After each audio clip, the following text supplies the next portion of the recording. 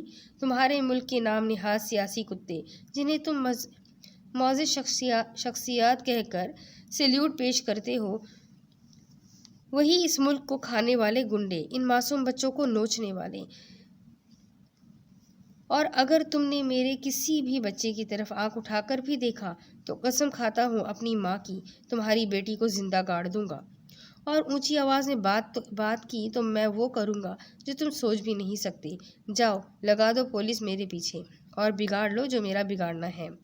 میں نیک کام کے لیے لڑتا ہوں، اگر میرے اللہ کو پسند آیا تو تم جیسے جواری میرا کچھ نہیں بگاڑ سکتے۔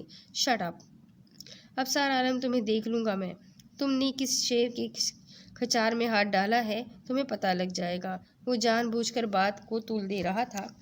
چیف جسٹس ظہیر الحسن کو اسے چیمبر لگا کر پکڑوانا تھا، مگر وہ ابصار عالم اسی کی گلی میں کھڑا ہو کر اسی کے نیٹ ورک سے بات کر رہا تھا، اور وہ اپنے علاقے میں موجود نفری کو الرٹ کر چکا تھا۔ سر، جس سم سے ابھی بات ہوئی ہے وہ آپ کے ایریا میں ہے۔ کیا وہ بدماش میرے ایریا میں ہے؟ اور مجھے یہ خیال بھی نہیں آیا وہ اتنا نڈر ہے کہ وہ میرے ہی گھر کے آس پاس ہے۔ میں نے اس علاقے کو گھیرے میں لے لیا ہے۔ ابصار عالم، ہم سے بچ کر اب کہیں نہیں جا سکتا۔ نہیں، تم ایسا کرو نہیں، ایسا کچھ نہیں کرو گے۔ اس کے ساتھ میری بیٹی ہے۔ کمال فرید، وہ جان بوجھ کر ایسا کر رہا ہے۔ اس سے میں بات کرتا ہوں اپنے طریقے سے۔ جاؤ لڑکی، تمہارا گھر آ گیا ہے۔ تم نے مجھے اتنی بڑی مصیبت میں ڈال دیا۔ عورت ہوتی ہی فتنہ ہے۔ او شٹ اپ، آپ نے اچھا کام کیا ہے جو مجھے فتنہ کہہ رہے ہو۔ میں خود نہیں آئی تھی، آپ کی ہی نوازش تھی۔ جاؤ اب، واقعی ہی مروانا چاہتی ہو مجھے، وہ جو اس سے بحث کرنے لگ گئی تھی۔ اس نے اسے تنبیہ کی، یہ آپ کی شال لے جاؤں؟ اس طرح تمہیں کوئی پہچانے گا نہیں۔ اور سنو، اس سب کے لیے معذرت خواہ ہوں، معاف کر دینا پلیز۔ اور وہ سر جھٹکتی گلی میں مڑ گئی تھی۔ ابصار عالم کو کال آ رہی تھی، مگر وہ کال ڈسکنیکٹ کر کے شان کے ساتھ اپنی مشکی گھوڑے پہ بیٹھ کر جا چکا تھا۔ وہ ٹیکسی ڈرائیور کو جلدی نکلنے کا اشارہ کر کے خود مشکی گھوڑے کو لیے کچے راستے پر اتر چکا تھا۔ جان ہتھیلی پہ رکھنے والے جان بچانے کے گر بھی جانتے ہیں۔ وہ بھی جانتا تھا صبح ہونے والی تھی جب وہ اپنے گھر پہنچا تھا۔ بیٹا، اللہ کا شکر ہے تم آ گئی۔ ان لوگوں نے تمہیں کوئی نقصان تو نہیں پہنچایا؟ اور وہ الف سے لے کر زیڈ تک کی کہانی بتاتی چلی گئی۔ بیٹا، وہ گنڈا نہیں ہے، اس کا طریقہ کار غلط ہے، بس وہ کچھ ایسے لوگوں سے کھانے لگا ہے جنہوں نے قانون کو بدنام کر رکھا ہے۔ وہ ایسی کالی بھیڑوں سے الجھنے لگا ہے۔ پاپا، اس نے مجھے اغوا کیا ہے اور آپ اس کی تعریفیں کر رہے ہیں۔ جو لوگ حق پہ ہو نا، ان کا ساتھ اللہ بھی دیتا ہے۔ تم نہیں سمجھو گی میری پری، آرام کرو تم۔